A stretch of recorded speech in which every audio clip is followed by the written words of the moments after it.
Welcome to Valli's kitchen. ఈరోజు నేనైతే పిల్లలు పెద్దలు అందరూ ఇష్టంగా తినే చికెన్ పకోడీ అయితే వేస్తున్నానండి. దానికోసం 1 కిలో చికెన్ అయితే తీసుకున్నాను. దానికి 1 స్పూన్ అల్లం వెల్లుల్లి పేస్టు, 1 స్పూన్ కారం, 1/2 స్పూను గరం మసాలా అండి, సరిపడా ఉప్పు వేసుకుంటున్నాను, 2 స్పూన్ల శనగపిండి, 1 స్పూన్ పెరుగు వేస్తున్నానండి, కరివేపాకు, కొత్తిమీర ఇవైతే వేసుకొని బాగా కలుపుకోవాలండి. కలుపుకున్నాక టైం ఉంటే ఒక అరగంట పక్కన పెట్టుకోండి. మసాలాలన్నీ ముక్కకు పట్టి ముక్క బాగా టేస్ట్గా ఉండిద్దండి పకోడీ. ఇదైతే కలిపేసానండి. ఇప్పుడు కార్న్ఫ్లోర్ వేసుకుంటున్నా. కేజీ చికెన్కి 1 కప్పు కార్న్ఫ్లోర్ సరిపోయిద్దండి. ఈ కార్న్ఫ్లోర్ వేసుకుని బాగా కలుపుతున్నానండి.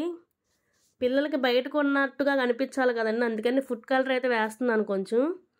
మీకు అవసరం లేకపోతే స్కిప్ చేసేయండి. ఫుడ్ కలర్ వేసి అయితే బాగా కలిపేసానండి. ఇప్పుడు డీప్ ఫ్రైకి సరిపడా ఆయిల్ పెట్టుకుంటున్నాను. ఆయిల్ అయితే బాగా హీట్ అవ్వాలండి. హీట్ అవ్వకపోతే కళాయి మొత్తం అతుక్కుపోతాయండి ముక్కలు. ఆయిల్ అయితే హీట్ అయింది. ఇప్పుడు ఇది ఒకసారి కలిపేసుకుని అయితే నేను వేసేసుకుంటున్నాను. కళాయికి సరిపడగా వేసుకుంటున్నానండి. ఒక్కొక్క ముక్క వేసుకుంటున్నా. ఇవైతే నేను పెద్ద మంట మీద వేపుకుంటున్నానండి. వేసిన వెంటనే కలపకూడదండి, కొంచెం ఆగే కలుపుకోవాలి. ఇవైతే వేగుతున్నాయండి. మీరు బయట తెచ్చిన చికెన్ పకోడీ ఇష్టంగా తింటారో ఇంట్లో చేసుకుని ఇష్టంగా తింటారో కామెంట్ చేయండి. ఇదంతా వేగిపోయింది. ఇప్పుడైతే తీసేస్తున్నాను.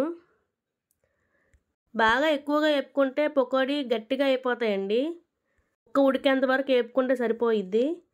ఇప్పుడైతే తీసేస్తున్నాను. టిష్యూ పేపర్లో వేసుకుంటున్నాను.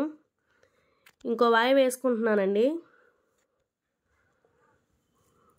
ఇంతే అండి, చాలా ఈజీగా మనం ఇంట్లో అయితే చికెన్ పకోడీ వేసేసుకోవచ్చండి. బయట అంత హెల్దీ కాదు.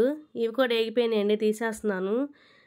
ఈ వీడియో కనుక మీకు నచ్చితే లైక్ చేయండి, షేర్ చేయండి, వల్లీస్ కిచెన్ని సబ్స్క్రైబ్ చేసుకోండి. ఓకే అండి, బాయ్.